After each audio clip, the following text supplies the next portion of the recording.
What's up, guys? So this weekend we got Jan Blachowicz versus Alex Pereira. With so many fights on the weekend, this is one of the most anticipated fights for the fans. Pereira's become a big deal in MMA, and the main technique he's known for is that devastating left hook that he's knocked out so many opponents with. And frankly, in this fight with the former light heavyweight champion Jan Blachowicz, it's another elite fight that Pereira's going to be part of, but Jan has been susceptible to this left hook. Throughout his entire career, has shown very questionable defense against the specific lead left hook. Well, first, before we go to the defense of the left hooks, we gotta point out something about Jan Blachowicz in general. Whenever he's even throwing punches, he always drops his hand. Specifically, he always drops his right hand, and not only just drops it, the hand gets so far away from defending himself, there is no way he could bring it up in time from this position when he's throwing this left hand here to block a left hook. In this fight with Glover Teixeira, which was last year, Jan showed every time he throws his left hand here, like this left to the body, look where his right hand is. It's completely away from himself. You could definitely see an opening for Alex Pereira to counter him with a left hook up top, and there's nothing stopping him from doing so. The other thing you have to note is Pereira has a longer reach than Jan Blachowicz, which is very rare for Jan. Jan hasn't fought many guys who are longer than he is. He has a 78-inch reach. Pereira is 2 inches taller and has 2 inches on him as well. So if Jan is going to go forward and attack, he's going to have to really reach in there, which is going to draw his right hand further away from himself than we're seeing here against Glover. Then he throws the right hand over the top at Glover and drops his hand slightly. But then look when he throws the left hook. His hand goes even further down, so we can notice that every time Jan throws the left hand, he drops it more from the aftermath of throwing his right hand. That is an indication for Alex Pereira to defend Jan Blachowicz's left hand and counter him with the left hook. It's always going to be there. Or we can look at this moment where Jan is throwing a big winging left hook and look where his right hand is. That's very scary, man. Here he does it again. Big winging left hook.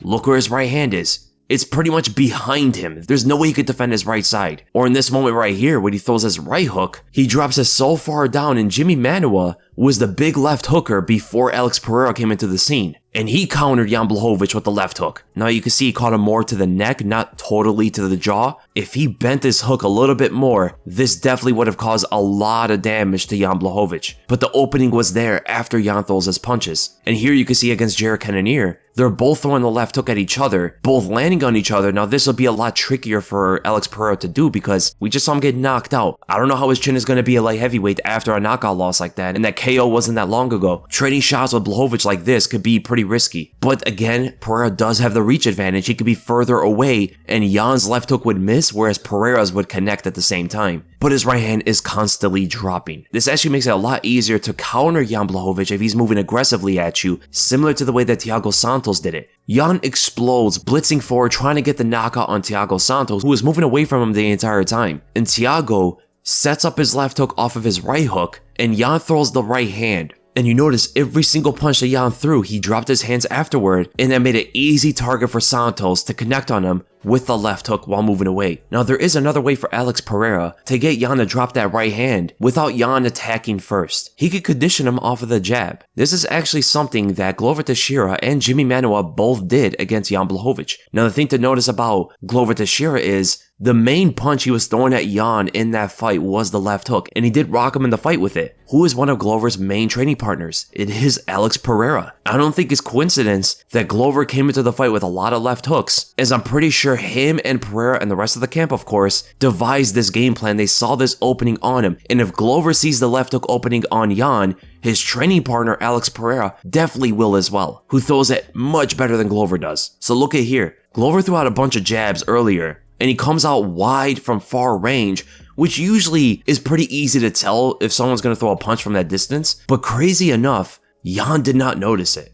Jan thought it was going to be a jab. Look at his right hand. He tries to parry forward where the left hook is always coming from the side. So he thought a jab was coming down the center like that, and he was trying to parry it and almost gets caught by the left hook. He leans away from the aggression of Glover, not necessarily the punch, but seeing that Glover's moving at him, so he leans away. Jimmy Manuwa did a very similar thing as well, but his left hook was a lot more winging, easier to see, coming out far looping. But notice how Jan, with his right hand, he tries to parry down the center, but when he saw that big windup, that's when he put his right hand up, but still that would not be enough to block Pereira's left hook. This still partially catches Jan, and that would be enough for Pereira to hurt him. But again, you do see Jan trying to move away. He leans away from the punch, and that is actually his main defense when he sees your left hook. When you throw a left hook at Jan Blachowicz, he almost always tries to back up away from you. He drops his hands, moves as far as he can away, and usually gets closer to the fence. He did this against Jimmy Manuwa, where Manuwa always throws this winging left hook, which is a lot easier to see than Pereira's left hook. Glover Teixeira did a very similar thing. This is right in the beginning of the fight, where Jan Blachowicz is moving away from his advancement and leans away from that left hook. But notice how he moves so far back into the fence. Glover's going to use that against him. Here he does it again, throw out the right hand to set it up, blitzing forward to try to get into the distance because he does have a shorter reach than Jan, something that Pereira does not have to worry about. And he throws out that big left hook. Jan's right hand is all the way down, and he tries to counter Glover with a slapping left hook of his own while switching stances backwards. With the way that he threw it, it didn't have as much power, and it almost catches Jan. He backed up to the fence again. Making Jan back up to the fence before throwing the left hook takes his main way of defending left hooks away. He doesn't have that lean back. He has to kind of confront it this time. He's not a big mover. Right, Jan Blachowicz is a plotter, so if you can get him backing up to the fence, it's gonna be a lot easier for you to catch him with the left hook, especially for someone like Pereira who's so great at stalking the opponent and boxing them against the fence, something he was very successful with against Israel Adesanya. Right, when he had Adesanya up against the fence, Adesanya had a hard time moving out of there, and if Adesanya's gonna have a hard time moving out, the much slower and plotter Jan Blachowicz is definitely gonna have a much harder time moving out. So what was his response? He punched with Glover. He wasn't confident in his footwork, so his way of getting out of this was to punch through it. He threw an uppercut as Glover threw the right hand. Both punches missed, and they both came at each other with the left hook. And what do you always know about Jan when he throws punches? He drops that right hand all the way down even below his waist and gets caught clean with the left hook, rocking him badly. If this happens with Alex Pereira, Alex is sending him into another dimension. And you could probably notice that he did slightly connect on Glover with his left hook. Now his form wasn't as good. Look how his fist is facing. He's hitting Glover with his wrist, but you do have to notice that it does bounce off Glover's right hand. Glover picked up his right hand, unlike Jan Blachowicz, and the left hook bounced off of it, hitting up toward the top of Glover's head. It slides down toward his neck, which decreases a lot of the impact of the blow, even deflecting the punch like that off your right hand. So as you can see, there are terrifying openings on Jan Blachowicz for that left hook. And it's crazy that he's going up against the biggest left hook in combat sports. There are things that Jan can do to avoid this, but as they say, you can't teach an old dog new tricks. He could just fine tune what he does. And that left hook defense is going to need a lot of fine tuning. I don't know if he has enough time to really pick up on this because that defense lacking is an understatement. So I hope you guys enjoy the breakdown. It's going to be a fascinating fight. Jan is also talking about that he's going to stand up with Alex Pereira. He's not going to take the fight to the ground, and that would be a big mistake for Jan Blachowicz. Pereira is definitely alive in this fight. He is very dangerous. Jan's way to win this is mainly going to be in the wrestling. If he knocks out Pereira, that would be insane. That would be so insane to watch. And I'll see you guys in the next video.